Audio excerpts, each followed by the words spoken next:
Hi, I'm Miss Jade Emilambiling from BSN 3-6, and today we'll talk about the signs and symptoms of schizophrenia. Have you ever wondered what it's like to see or hear things that others don't? Or feel like your mind is playing tricks on you? Schizophrenia is a serious mental health condition that affect on how person thinks, feel, and behaves. In this video, we'll explore its signs and symptoms and how it impacts in daily life. Let's break the stigma and learn together. The mnemonic for the signs and symptoms of schizophrenia using the word schizophrenia. Speech disorganization. The person has trouble organizing their thoughts and speaking in a coherent way. For example, a person might say, "The sun is bright, I saw a dog yesterday, and the wind singing in my ears." That is word salad. C for catatonia or motor abnormalities. The person may show strange movements, remain motionless for long periods, or display excessive purposeless activities. For example, a patient may sit in one position for hours without moving or suddenly start pacing back and forth for no reason. Next is hallucination. They may see, hear, or feel things that are not real. Auditory hallucinations, hearing voices, are the most common. For example, the person hears voices telling them, "You are being watched," even though no one is around. Next is impaired insight. The person is unaware that they have schizophrenia and may refuse treatment.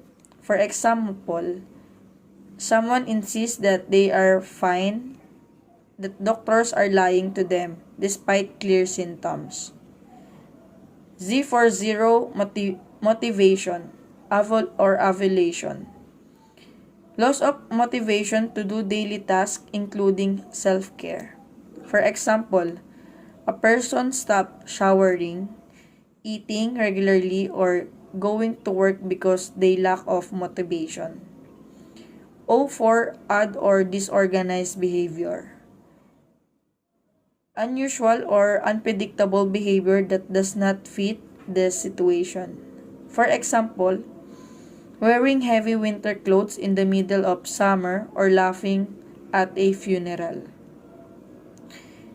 P for paranoia. Delusions of persecution of grandeur. Strong false belief that are resistance to reasons.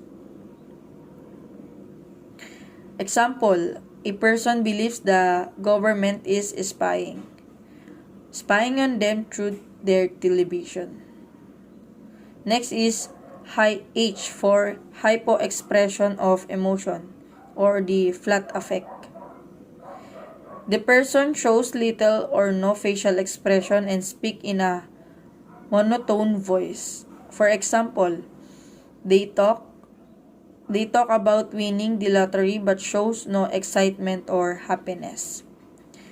R for reduce social interaction. The person avoid family and friends and prefers to be alone. For example, a one social individual now refuses to answer calls or leave their room. E for executive dysfunction. Difficulty planning, organizing, and completing tasks. For example, a person starts making tea but forget to turn on the kettle, then walk away and leaves the tea unfinished. Next is N for negative symptoms. These symptoms involve in a loss of normal function such as reduced speech, lack of pleasure, or low energy. For example, a person used to enjoy hobbies but now finds them meaningless and stop participating. Next is incoherent thoughts. Thoughts become fragmented, making it hard to focus or respond appropriately. For example, when asked, "How are you?" the person replies, "The sky is blue and my shoes are talking." Next is affective disturbances. Emotion may be inappropriate or mismatched to the situation. Example, laughing loudly when told sad news, or showing no sadness after hearing about a loved one's death.